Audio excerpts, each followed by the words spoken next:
জীবনটা কার কাছে কেমন জানি না, তো আমার কাছে মনে হয় জীবনটা হচ্ছে ভাঙ্গা কাঁচের মতো। ভাঙ্গা কাঁচটা যদি ঠিক মতো জোড়াইতে পারেন তাহলে জীবনটা আপনি জোড়াইতে পারবেন। ভাঙ্গা কাঁচও কিন্তু জোড়ানো যায়, গলিয়ে, যেভাবে হোক। তো জীবনটা হচ্ছে এরকমের, ঠিকভাবে জোড়া লাগাইতে পারলে জীবনটা সুন্দরভাবে চলে। এটাই বাস্তব, এটাই বাস্তব ভাই। তো জীবনটা হচ্ছে ভাঙ্গা কাঁচের মতো, আপনি যেইভাবে করবেন আপনার জীবনটা তেমনভাবেই চলবে।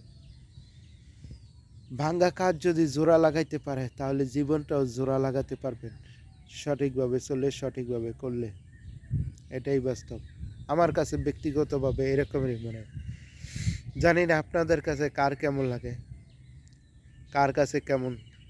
একজন মানুষের একজন অভিজ্ঞতা, যার যার কাছে তার তার মতো অভিজ্ঞতা, তার তার কাছে এক রকমের, একজনের এক কথা এক রকমের।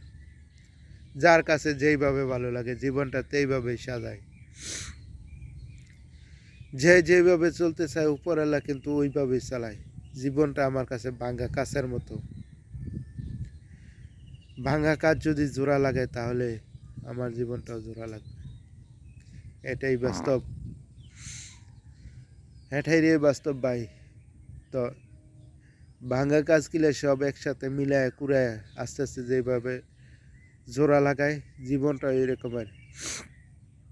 ভেঙ্গে পড়া জীবনটাকে আস্তে আস্তে তিলে তিলে ঘুরে ঘুরে আস্তে আস্তে নিজেকে সাজিয়ে গুছিয়ে তৈরি করার নাম হয়েছে ভাই জীবন। এটাই বাস্তবতা।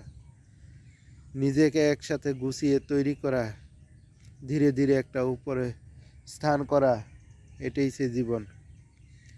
আপনি মানেন আর না মানেন ভাই, জীবনটাকে ধীরে ধীরে নিজের মতো করে সাজিয়ে নিন। নিজের মতো সাজিয়ে দিবে না কেউ, আপনার জীবন আপনাকেই সাজাইতে হবে। যেমন ভাঙা কাচও যদি জোড়া লাগানো যায় তাহলে এইটাও জোড়ানো লাগা যায়। জীবনটা কোনো খেলনা নয় ভাই। যতক্ষণ আছেন দুনিয়াতে ততক্ষণ টেনশন প্যারা থাকবেই দুনিয়াতে, তার মাঝে বেঁচে থাকতে হবে। টেনশন এক সাইডে রাখেন, প্যারা এক সাইডে রাখেন, জীবনটা দেখবেন কত সুন্দরভাবে চলবে। জীবনটা সুন্দরভাবে চলান, নিজেকে গুছিয়ে রাখেন, জীবনটা অনেক সুন্দর শান্তিতে চলবে। কারো কথা শুনে পিছপা হবে না, নিচে নিজের মতো নিজের যোগ্যতায় যা আছে তাই করে যান, দেখবেন সুন্দর মতো পানির মতো চলবে জীবনটা। কথাটা ভালো লাগলে লাইক কমেন্ট শেয়ার করে পাশে থাকেন। আসসালামু আলাইকুম, আল্লাহ হাফেজ।